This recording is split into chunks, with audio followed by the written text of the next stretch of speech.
वृत्त, ये रहा वृत्त। इस आकृति को अगर आप लोग समझ जाएंगे तो फिर आप लोग वृत्त के भागों को अच्छे से जान जाएंगे। तो देखो ये गोल जैसा जो आकृति आप लोग को दिख रहा है यही है आपका वृत्त, ठीक है। तो देखो बीच में एक बिंदु रहता है, इससे इसे ही केंद्र बोला जाता है, सेंटर बोला जाता है। और यहाँ से यहाँ तक की दूरी को क्या बोलते हैं, व्यास बोलते हैं, जिसको डायमीटर कहते हैं। और इस बिंदु से यहाँ तक की दूरी को इसको बोलते हैं त्रिज्या, जिसको रेडियस बोलते हैं। और ये जो चारों बगल घिरा हुआ है गोल जैसी आकृति है इसको बोलते हैं परिधि, सरकमफेरेंस, ठीक है। इतना समझ में आ रहा है। तो चलिए अब जानते हैं बारी बारी से एक एक पार्ट का नाम। पहला है वृत्त के भाग में हम जानेंगे वृत्त के केंद्र। आखिर वृत्त का केंद्र कहते किसको है, सेंटर ऑफ ए सर्कल। तो देखो यहाँ बीचों बीच जो है इसको वृत्त का केंद्र बोलते हैं। समझो इसका हम नाम दे दे रहे ओ, ठीक है। तो देखो जानते हैं अच्छा से। तो वृत्त का केंद्र वो बिंदु होता है कि वह विशेष बिंदु जिससे वक्र के प्रत्येक बिंदु की दूरी बराबर होती है उसे वृत्त का केंद्र कहा जाता है। ओ जो है वृत्त का केंद्र है। यहाँ पे एक चीज आप लोग गौर कीजिए, लिखा गया है वक्र के प्रत्येक बिंदु की दूरी पर प्रत्येक बिंदु की दूरी बराबर होती है। वक्र आखिर ये क्या, ये जो चारों बगल गोल जैसा घेरा है इसी को बोलते हैं वक्र, मतलब परिधि बोलते हैं। तो परिधि में कोई भी बिंदु ले लो, जैसे यहाँ ले रहे हैं ए, यहाँ ले रहे हैं बी, यहाँ ले रहे हैं हम सी, ठीक ना। 3 बिंदु चले ले रहे हैं आप लोगों को समझाने के लिए। तो यहाँ पे देखो जीरो से मतलब केंद्र से इस परिधि की दूरी जब हम खींचेंगे, या फिर इसी केंद्र से जब हम यहाँ पे खींचेंगे बी तक, और इसी केंद्र से जब हम खींच देंगे यहाँ तक सी तक, तो ये दूरी बराबर होगा। कहने का मतलब ये है कि ओ ए बराबर हो जाएगा ओ बी के, बराबर हो जाएगा ओ सी के, सब बराबर होगा, ठीक ना। केंद्र से इस परिधि में कहीं भी पॉइंट में किसी भी बिंदु पे जब हम केंद्र से वहां तक खींचेंगे तो वह हमेशा बराबर होता है। उम्मीद करूंगा समझ गए होंगे। और ये जो गोल जैसा बीचों बीच जो बिंदु है इसी को बोलते हैं केंद्र। उम्मीद करूंगा समझ गए होंगे केंद्र के बारे में। चलिए अब जानते हैं परिधि के बारे में, जिसको सरकमफेरेंस कहा जाता है। आखिर सरकमफेरेंस है क्या, देखो वृत्त की वक्र रेखा की लंबाई उसकी परिधि कहलाता है। वृत्त का ये जो गोल जैसा दूरी आप लोग दे रहे हैं ये दूरी को ही परिधि कहते हैं। सिंपल सा, और कुछ नहीं जानना है। चारों बगल की जो लंबाई है, टोटल लंबाई कितनी है, उसी को ही परिधि बोलते हैं, सरकमफेरेंस बोलते हैं। तो अगला जो पॉइंट है वो है त्रिज्या, रेडियस। बहुत ही इंपॉर्टेंट पॉइंट है, जानना जरूरी है। देखो वृत्त के केंद्र हम लोग जान चुके हैं, वृत्त का केंद्र किसे कहते हैं, बीचों बीच जो बिंदु रहती है उसी को वृत्त का केंद्र कहते हैं। तो वृत्त के केंद्र से परिधि के किसी भी बिंदु तक खींची गई रेखाखंड की लंबाई को वृत्त की त्रिज्या कहते हैं। जैसे ये देखो वृत्त का केंद्र है और ये परिधि है, सरकमफेरेंस है, और इसी में ही एक बिंदु हम ले रहे हैं ए, ठीक है। तो केंद्र से इस ए बिंदु की दूरी को ही हम लोग त्रिज्या कहते हैं। केंद्र से इस ए बिंदु की दूरी को ही हम लोग त्रिज्या कहते हैं। 2 बार रिपीट कर दे रहे हैं ताकि आप लोग समझ जाए। तो त्रिज्या क्या हो जाएगा, ओ ए। हाँ बच्चा, हम लोग कहीं पे भी बिंदु ले लेंगे, जैसे इसको हम बी ले रहे हैं तो ये भी हो जाएगा आपका क्या, त्रिज्या, ठीक है। ये जो ओ बी हो जाएगा, ओ बी, ये भी आपका त्रिज्या हो जाएगा। जो दूरी ये है वही दूरी ये है, मतलब दोनों दूरी बराबर है केंद्र से। अभी जस्ट हमने बताया था, समझ गए होंगे। चलिए अब देखते हैं अगला टॉपिक। अगला बच्चा है व्यास, जिसको बोलते हैं डायमीटर, ठीक है। इसको जरा समझना, बहुत अच्छा है ये।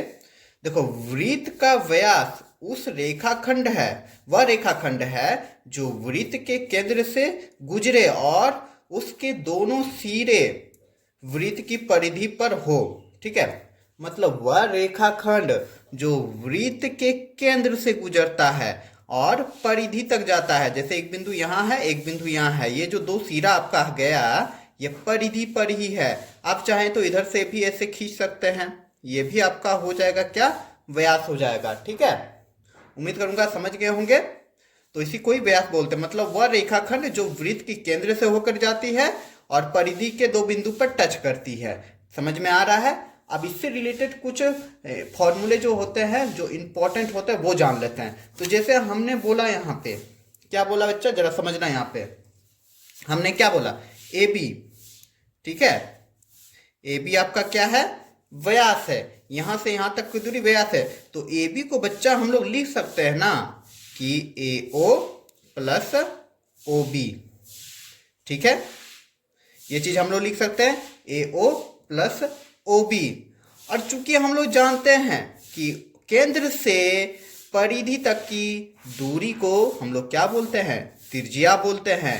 केंद्र से परिधि तक की जो बिंदु होती है, रेखाखंड होती है, उसको त्रिज्या बोलते हैं। मतलब ए ओ को हो या ओ बी को हो, ये आपका त्रिज्या हो जाएगा। क्या हो जाएगा, त्रिज्या हो जाएगा। मतलब ए ओ बराबर हो जाएगा ओ बी के। क्यों जी, क्योंकि ये दोनों आपका त्रिज्या है। ठीक है बच्चा, एकदम अच्छा सा पॉइंट है, समझना यहाँ पे। क्योंकि ए ओ और ओ बी आपस में बराबर है। क्यों भाई साहब, क्योंकि यह त्रिज्या है, क्योंकि यह केंद्र से वृत्त की परिधि पे जा रहा है। ठीक है, तो अतः हम लोग कह सकते हैं, क्या कह सकते हैं, वृत्त का व्यास मतलब ए बी जो हो जाएगा, ए बी क्या हो जाएगा बच्चा, ए बी जो हो जाएगा ये भी त्रिज्या हो जाएगा। ओ ए जो है बराबर है ना आपस में, तो ये भी त्रिज्या हो जाएगा और प्लस त्रिज्या हो जाएगा। ठीक ना, तो हम कह सकते हैं दोनों त्रिज्या है, तो हम कह सकते हैं क्या, वृत्त का व्यास। ठीक है, हम डायरेक्ट लिख दे रहे हैं व्यास। व्यास जो है, वृत्त का जो व्यास है, त्रिज्या को जब दो जोड़ देंगे तो क्या हो जाएगा, 2 गुना त्रिज्या हो जाएगा। बहुत ही इंपॉर्टेंट पॉइंट है बच्चा, इसको समझना। तो व्यास आपका क्या हो जाएगा बच्चा, व्यास आपका हो जाएगा 2 त्रिज्या के बराबर। तो ये जो है ये इंपॉर्टेंट है, तो इसको हम घेर दे रहे हैं। व्यास जो है क्या हो जाएगा, 2 त्रिज्या के बराबर। व्यास जो है क्या हो जाएगा, 2 त्रिज्या के बराबर। उसी प्रकार त्रिज्या आपका क्या हो जाएगा बच्चा, त्रिज्या जो है आपका हो जाएगा व्यास का आधा। व्यास का क्या हो जाएगा, आधा। तो व्यास को हम लोग 2 से भाग दे देंगे। उम्मीद करूंगा समझ गए होंगे।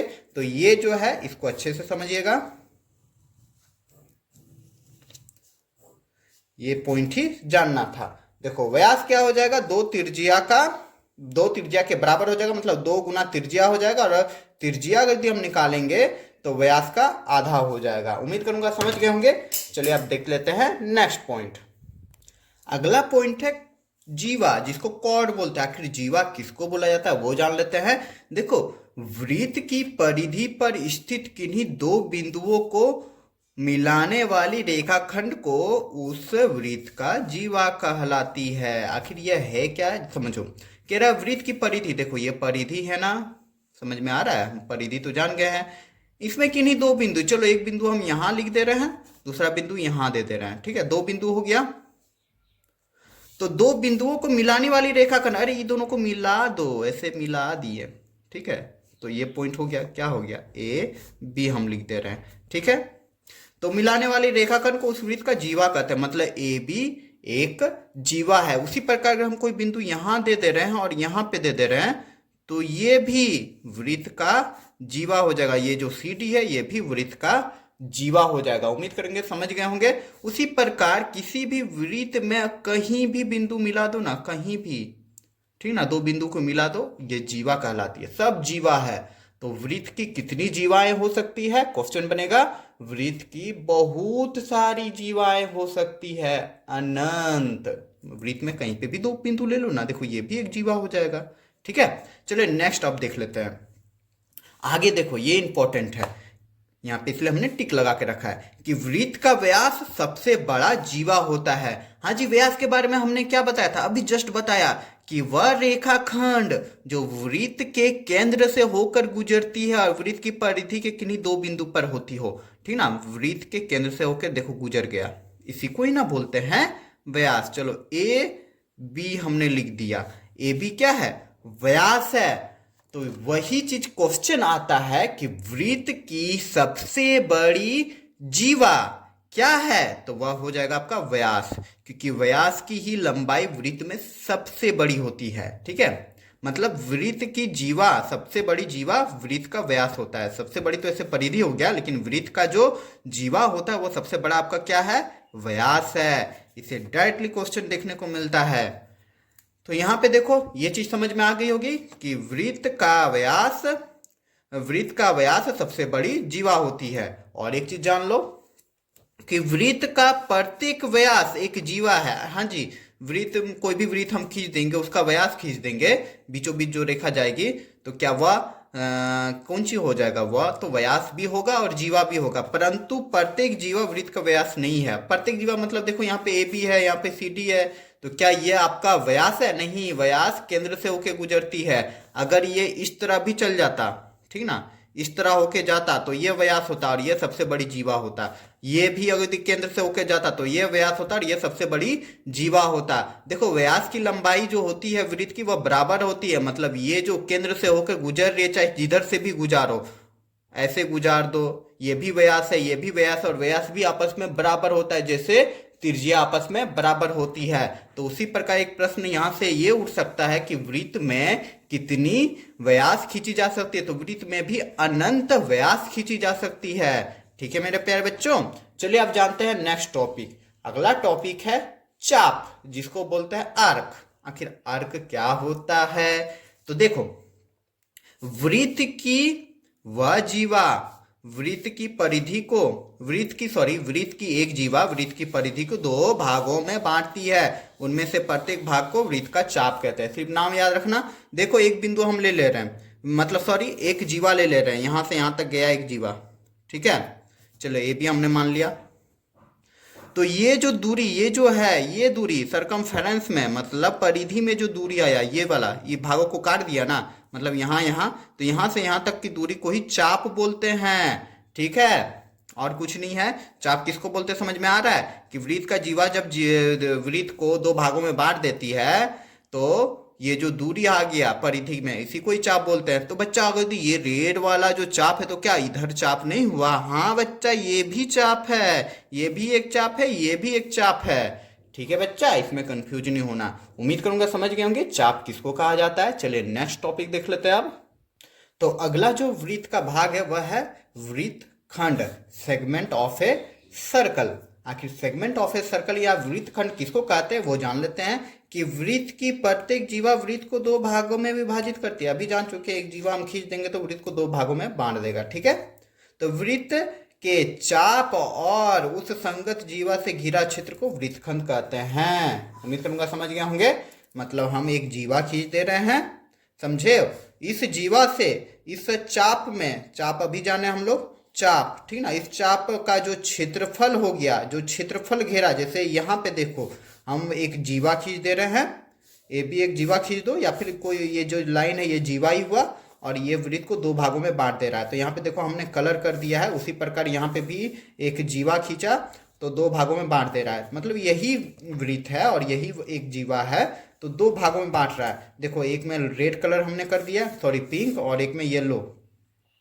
तो ये जो कलर वाला भाग है, ये जो क्षेत्रफल है, इसी को ही वृत्तखंड कहते हैं। तो देखो हम जब जीवा से काटते हैं वृत्त को, तो एक छोटा होता है, एक बड़ा भाग होता है वृत्त का। ठीक है, तो छोटा वाला भाग को हम लोग बोलेंगे लघु वृत्तखंड, और बड़ा वाला भाग को बोलेंगे दीर्घ वृत्तखंड। उम्मीद करूंगा समझ गए होंगे।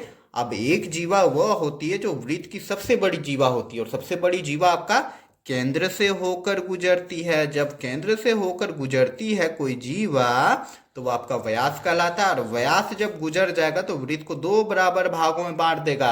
अब जब दो बराबर भागों में बांट देगा तो उसको अर्धवृत्त कहा जाएगा। तो यहाँ पे हम सिर्फ नाम जान रहे हैं। ठीक है, उम्मीद करूंगा वृत्तखंड के बारे में आप लोग समझ गए होंगे। चलिए अब नेक्स्ट देख लेते हैं। अगला जो टॉपिक है वह वृत्त का तिर्यखंड है। ठीक ना, सेक्टर ऑफ ए सर्कल। आखिर सेक्टर ऑफ ए सर्कल में वृत्त का तिर्यखंड किसको कहते हैं? चलो देखो, वृत्तीय क्षेत्रफल का वह भाग जो दो तिर्यियाओं और संगत चाप से घिर कर बनता है, एक तिर्यखंड कहलाता है। कहने का मतलब यह है कि वृत्त में दो तिर्यिया ले रहे हैं। देखो ओ ए बी, हम एक तिर्यिया ले रहे हैं। देखो ओ ए और ओ बी एक तिर्यिया है, जरा समझना, ओ ए और ओ बी तिर्यिया है, और ये जो संगत चाप है, इसी के अनुदिश जो चाप बन रहा है ए बी, ठीक है, यह मिल के जो क्षेत्र घेरता है उसको बोलते हैं तिर्य्य खंड बोलते हैं। ठीक ना, तो ये जो रेड कलर वाला भाग है ये छोटा क्षेत्र घेर रहा है, इसलिए इसको लघु तिर्य्य खंड कहेंगे, जिसको माइनर सेक्टर कहते हैं। उसी प्रकार जब इसके बाकी जो भाग है ये भी तो एक तिर्य्य खंड हुआ, क्योंकि तिर्य्य खंड से घिरा हुआ है।